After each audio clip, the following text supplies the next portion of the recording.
So this was sometime in 2018, December. Typical Sunday morning in Bangalore, bright sunny morning. I was speaking at a conference at the Lalit Ashok. And after that meeting, I had to go and meet somebody in Rammurthy Nagar. This was a very interesting person. Her name is Shama Karkal, and she came from coastal Karnataka. And the reason why I was meeting her was she was supposed to introduce me to a very fascinating person. But first, a minute about Shama herself. She studied in Maryland and the Harvard Business School, community and non-profit organizations. And she came from a coastal Karnataka background, so she understood accounting and finance very well naturally. It came in her DNA almost. And she had set up an organization in Bangalore called, I don't remember the name, it was called Swasti Consulting, I think. And then she was working with this amazing woman called Pushpalata. That's the lady I was supposed to meet. Pushpalata was known as Pushpaka in Bangalore. Akka means in Bangalore is sister. And Pushpalata has a very interesting story.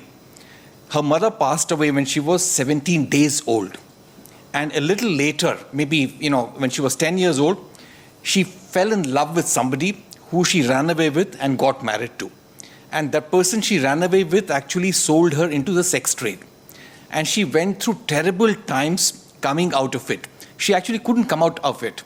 And in my discussion with her, I really deeply understood and got amazing insights into the underbelly of sex trade in Bangalore. And I'm sure the story is the same everywhere. So she created an amazing organization. So she was not crushed by the experiences that she went through. You can either crumble or you can come out of adversity. And she created an organization called Swati Mahila Sangha. And this is an organization of 15,000 sex workers in Bangalore.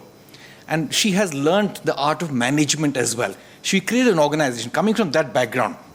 And she told me, today many MSWs work for me. MSWs are Masters of Social Work.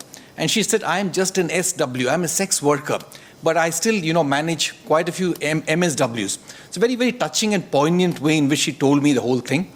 And I got in touch with her once again, during the pandemic when all the sex workers in Bangalore lost their livelihood. She reached out to me and said, can you do anything? And she reached out to multiple people. I was there at that time with Big Basket. And one of the teams at Big Basket won the Best Team Award. And they had a corpus of 20 lakhs. I just went there, met them, and told them the story of Pushpalata. And they decided to donate the entire 20 lakhs corpus to the bunch of sex workers in Bangalore. So that was, to me, a very touching thing. Just told them the story. All of them unanimously said, we are just going to give away this money to her organization. So I think to cut a long story short, this is a very inspiring story at some point of time. If you do, want to know about her, you should meet her. Very inspiring and very down to earth. And when Bill Gates decided to pick 10 people in India he wanted to meet on his visit, he picked Pushpaka as one of the individuals. He didn't ask her to come and meet him at his hotel. He went to her place, a very, very humble office. There sat on the ground, listened to their stories, and Bill and Melinda Gates Foundation actually made a big contribution to her organization. So the short story in this is that, adversity can crush you, but adversity can also bring out the best in you.